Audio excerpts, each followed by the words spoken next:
안녕하세요. 한국재무설계 안봉학 CFP입니다.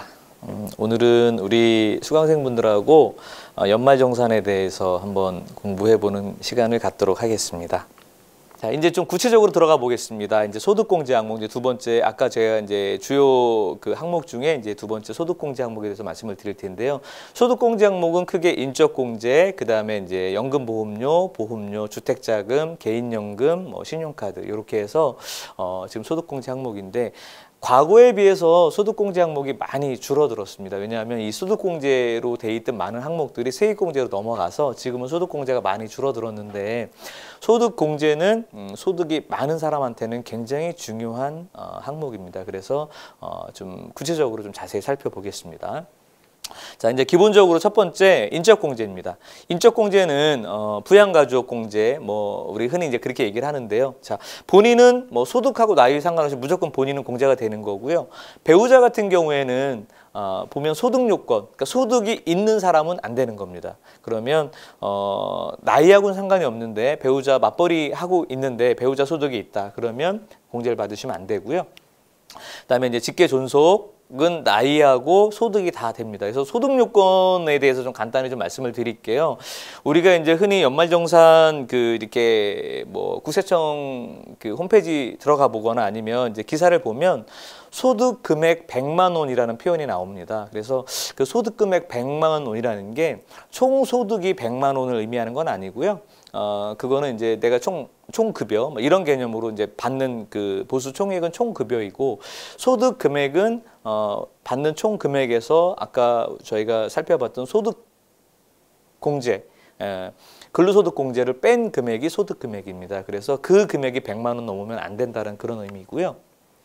근로자인 경우에 다른 소득은 없고 근로소득만 있는 경우에는 연간 총소득이 500만 원을 넘으면 안 됩니다. 그러면 500만 원에서 400만 원이 근로소득 공제로 빠지고 소득금액이 100만 원 잡히거든요. 그래서 근로소득자인 경우에는 500만 원이 급여가 넘어가면 그러면 기본공제 대상은 안 되는 거로 그렇게 지금 이해하시면 될 것 같고요.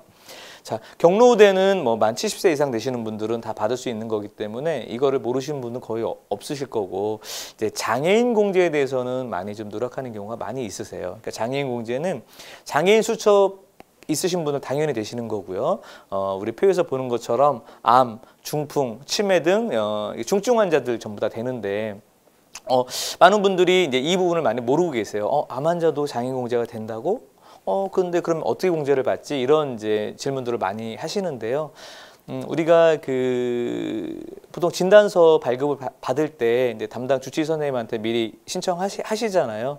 그것처럼 연말정산용 장애인 공제 신청서도 이제 주치의 선생님한테 미리 말씀하시면 주치의 선생님이 판단을 합니다. 이분은 굉장히 중증이기 때문에 돌아가실 때까지 장애인 공제를 받을 수 있게 그래서 영구로 체크해 주시면은 돌아가실 때까지 장애인 공제를 받으시면 되고요. 그렇게 중증 환자가 아니면 보통 이제 일시로 끊어 주시면 5년 동안 장애인 공제를 받으실 수 있습니다.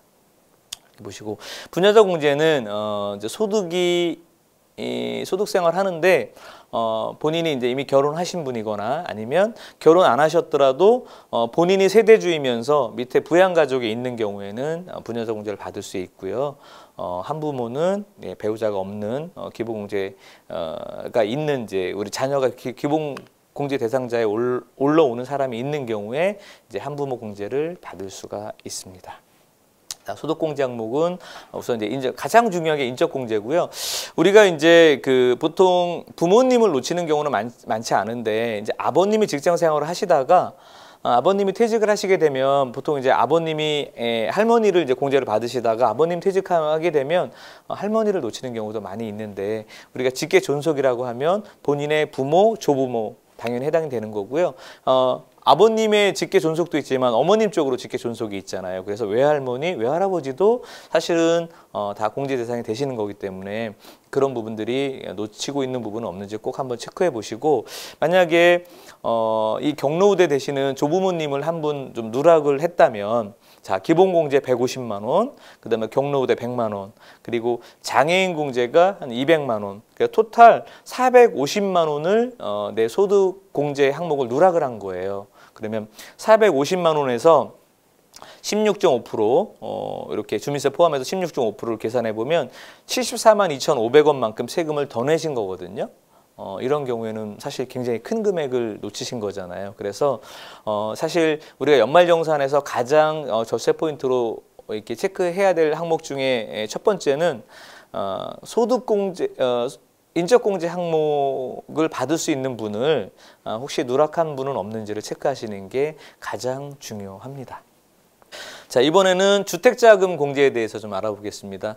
우리가 뭐 본인 집에서 살든 아니면 전세를 살든 월세를 살든 우리는 꼭 어떤 주거 환경이 필요한데 그때 우리 어떤 상황에 따라서 공제를 받을 수 있는지 좀 설명을 드리겠습니다. 우선은 본인 집인데 대출이 없다면 뭐 공제 받을 게 없으시고요.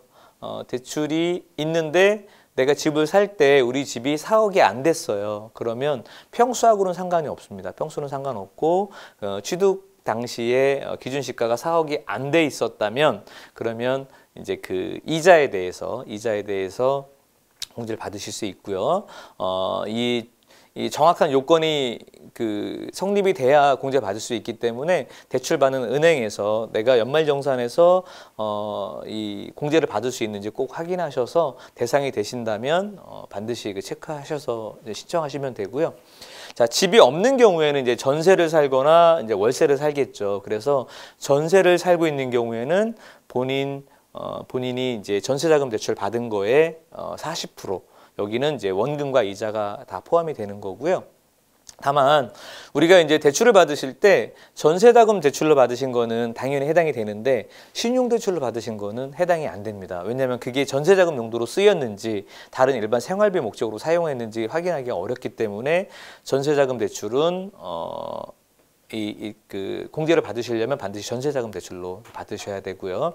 자, 집이 없기 때문에 나중에 이제 어차피 청약을 신청을 하셔야 되잖아요. 그래서 청약통장에 대해서도 불이백의 40%까지 소득공제가 되는데 이때는 이제 주택 임차 차입금 상환액의 40%와 합산해서 어쨌든 최대 한도는 300만 원까지입니다. 전세를 살고 있는데 대출이 없어요. 그런 경우에는 본인이 연소득이 7천만 원 넘지 않으면 청약통장에 240만 원까지 불입하시는 게 좋고요. 그럼 240만 원에 40%인 이제 96만 원은 소득공제를 받을 수 있습니다.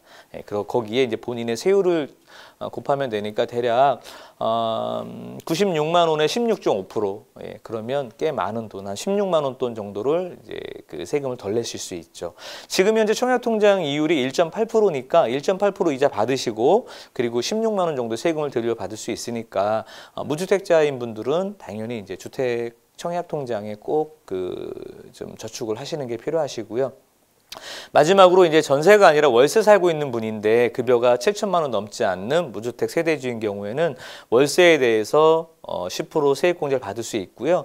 올해부터 이제 연봉이 5,500이 넘지 않으시면은 12%로 조금 세액 공제 비율이 올라갔습니다. 여기에 주민세 10%까지 더하면 사실 거의 한 달치 정도 월세는 안 내실 수가 있기 때문에 이 항목들을 좀 잘 챙기는 게 좀 혼자 하기는 어렵고 도움이 필요하시다 그러면 뭐 언제든 연락을 주셔도 되고요. 저희 한국재무설계는 이제 재무 컨설팅하는 회사니까 부담 없이 이렇게 좀 노크하셔도 좀 좋을 것 같고 오늘 제가 이제 이렇게 설명드렸던 연말정산에 대해서 여러분들이 도움이 되셨다면 좋아요 버튼을 꼭 한번 좀 눌러주시면 고맙겠습니다. 감사합니다.